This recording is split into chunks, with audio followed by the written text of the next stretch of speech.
Hello students, आज हम पढ़ेंगे triangles chapter 7 from the book NCERT. तो आप लोगों ने ट्राइंगल्स के बारे में पढ़ा हुआ है और उनकी अलग अलग प्रॉपर्टीज़ पढ़ी हुई है आपकी प्रीवियस क्लासेस में।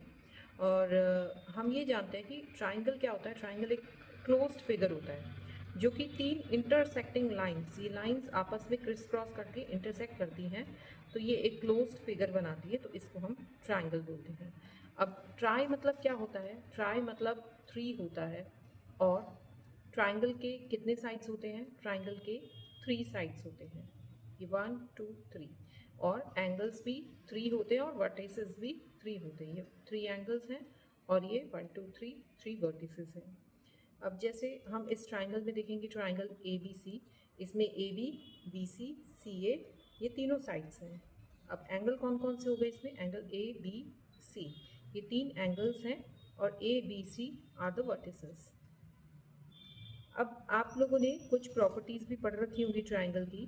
अब इस चैप्टर में हम कॉन्ग्रुएंस ऑफ ट्राइंगल्स पढ़ेंगे डिटेल में, क्या रूल्स अप्लाई होते हैं कॉन्ग्रुएंस में, और कुछ और प्रॉपर्टीज़ ट्राइंगल्स की, और इनइक्वालिटीज़ इन ट्राइंगल, ये सब हम इस चैप्टर में कवर करेंगे। तो सबसे पहले हम देखते हैं कॉन्ग्रुएंस ऑफ ट्राइंगल क्या होता है। आप लोगों ने देखा होगा कि आपकी फ़ोटोग्राफ्स की कॉपी जो होती है वो सेम साइज़ की होती है और आइडेंटिकल होती है। इसी तरह से अगर हम दो चूड़ी लें, बैंगल्स लें एक ही साइज़ की, या दो एटीएम कार्ड लें एक ही बैंक से जिस इशू हो रखे हैं, तो वो सब सेम होते हैं। और 1 रुपये का कॉइन अगर आप दूसरे कॉइन पे एक ही साल में जो बना हुआ है कॉइन उस पे रखें, तो वो सब आइडेंटिकल ही होते हैं। तो जो फिगर्स इस तरह के आइडेंटिकल फिगर्स होते हैं उनको बोलते हैं कॉन्ग्रुएंट फिगर्स। अब कॉन्ग्रुएंट का मतलब क्या होता है? कॉन्ग्रुएंट का मतलब होता है इक्वल, हर रिस्पेक्ट में इक्वल, और फिगर्स जिनके शेप और साइज दोनों ही सेम होते हैं।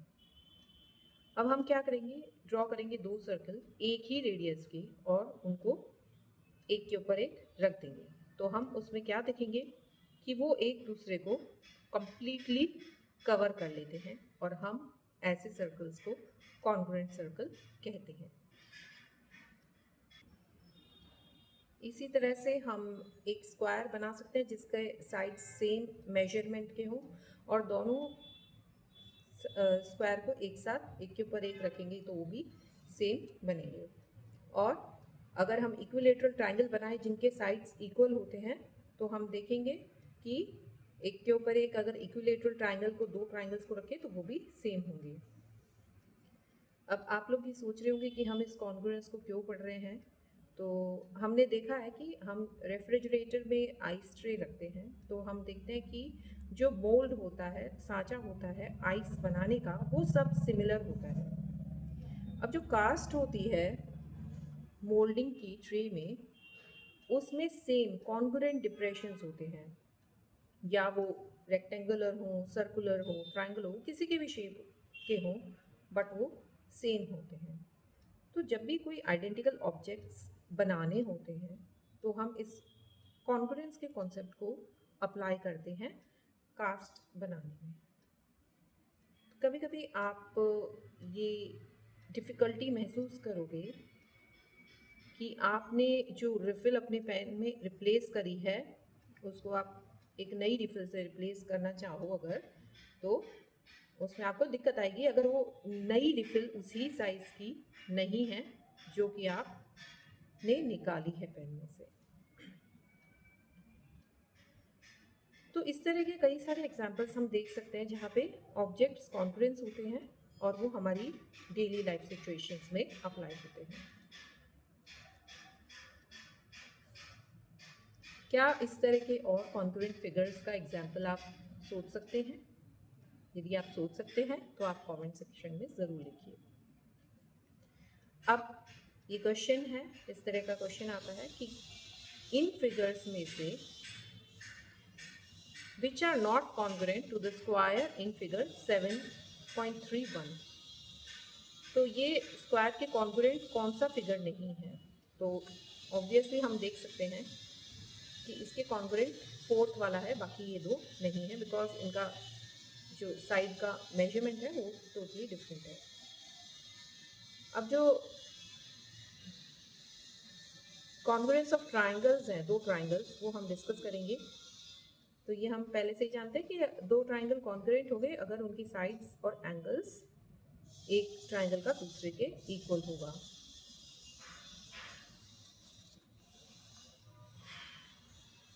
अब इस तरह का क्वेश्चन आता है कि इसमें से आप बताइए कि कौन सा ट्राइंगल कॉन्ग्रुएंट है 7.41 फिगर में जो दे रखा है, इस ट्राइंगल के कॉन्ग्रुएंट कौन सा ट्राइंगल है।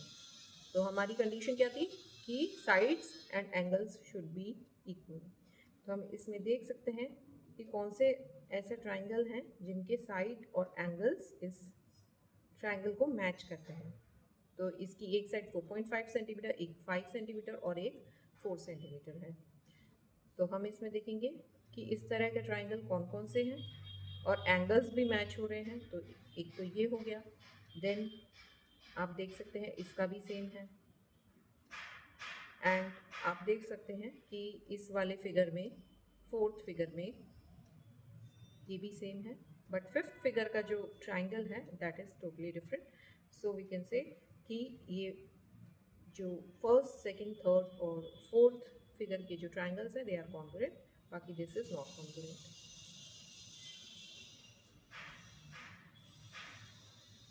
अगर triangle P Q R congruent है ट्राइंगल ए बी सी के, तो हम क्या लिखेंगे, हम उसको इस तरह से रिप्रेजेंट करते हैं। अगर कोई ट्राइंगल दूसरे ट्राइंगल की कॉन्ग्रुएंट होता है तो हम इस तरह से ये सिंबल देते हैं। तो इसका मतलब ये होता है triangle P Q R is congruent to triangle A B C. तो हम देखेंगे कि अगर triangle P Q R A B C के कॉन्ग्रुएंट है तो साइड्स जो पी क्यू आर की हैं वो उसके इक्वल साइड्स की, ए बी सी ट्राइंगल की इक्वल साइड्स पे फॉल करेंगी और इसी तरह से एंगल्स भी फॉल करेंगे। इसका मतलब ये हो गया कि पी क्यू ए बी को कवर करेगा, पी क्यू जो है 4.5 सेंटीमीटर ए बी को कवर करेगा, क्यू आर बी सी को कवर करेगा, ये क्यू आर ये बी सी को कवर करेगा, एंड इस तरह से सारे साइड्स जो सिमिलर है वो एक दूसरे को कवर करते जाएंगे।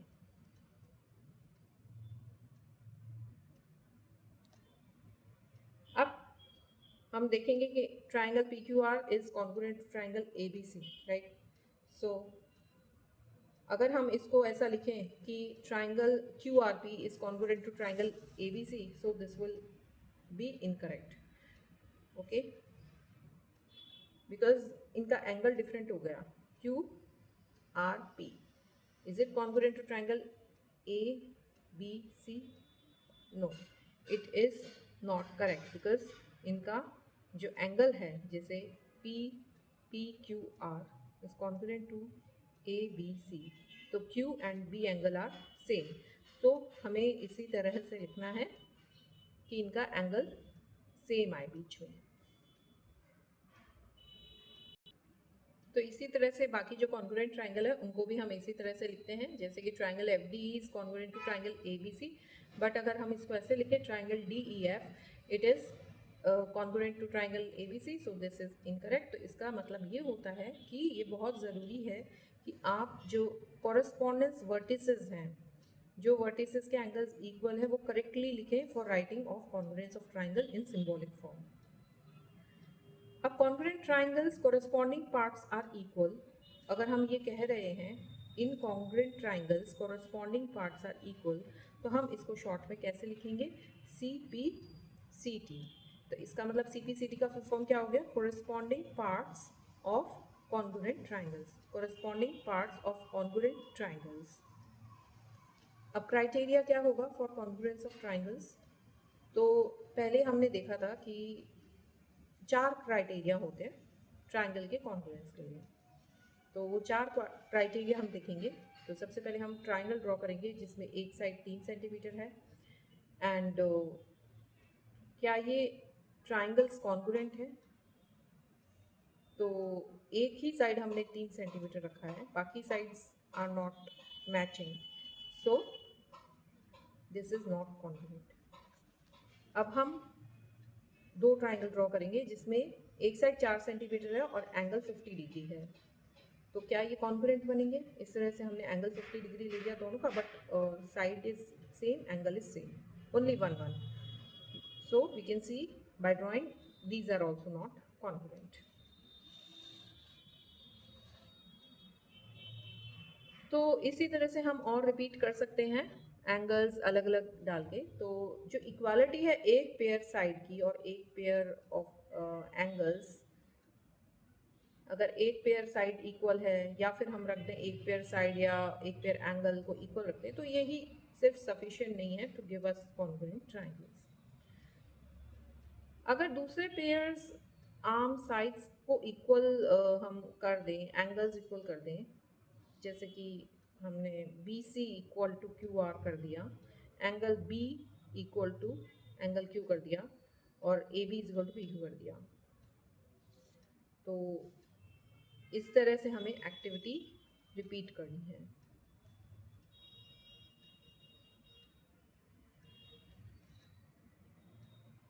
अब पहला क्राइटेरिया कॉन्ग्रुएंस के लिए क्या है कि हमने दो साइड्स इक्वल कर दी, एक एंगल इक्वल कर दिया। Two sides and the included angle are equal, so will it be congruent? Yes, these triangles will be congruent. ये पहला criteria for congruence of triangles. तो SAS कॉन्ग्रुएंस रूल क्या कहता है कि दो ट्राइंगल कॉन्ग्रुएंट होंगे if two sides and the included angle, two sides and the included angle of one triangle are equal to the two sides and the included angle of the other triangle। तो ये जो result है इसको हम prove नहीं कर सकते with help of previously known results, so it is accepted rule as an axiom. ठीक है, तो इसको हम एक्सेप्ट करते हैं बिकॉज इसका कोई थ्योरम नहीं है एज सच। अब हम एक और एग्जाम्पल ले लेते हैं जिसमें OA, side OA is equal to OB and side OD is equal to OC। तो हमें ये शो करना है कि triangle AOD is congruent to triangle BOC and AD is parallel to BC। तो इसमें हम क्या देखेंगे कि triangle AOD and triangle BOC में हमें ये दे रखा है कि कौन कौन सी साइड्स इक्वल हैं। अब इसमें हम देख सकते हैं कि ये जो दो एंगल है, angle AOD, angle COD, these are equal because ये इस तरह से अपोजिट एंगल्स बन रहे हैं। So we can say one angle are equal and two sides are equal, so these both triangles are congruent triangles, these are similar. So इससे क्या हो जाता है कि angle OCB and angle ODA, these are equal, so hence we can say that AD is parallel to BC। I hope आपको यहाँ तक ये चैप्टर अच्छे से समझ आया होगा। इसका हम सेकेंड पार्ट कवर करेंगे जिसमें इस टॉपिक को फर्दर कंटिन्यू करेंगे। और अभी तक के लिए अगर कोई क्वेश्चन हो तो आप उसको कमेंट सेक्शन में मेंशन कर सकते हैं। And thank you for watching this video.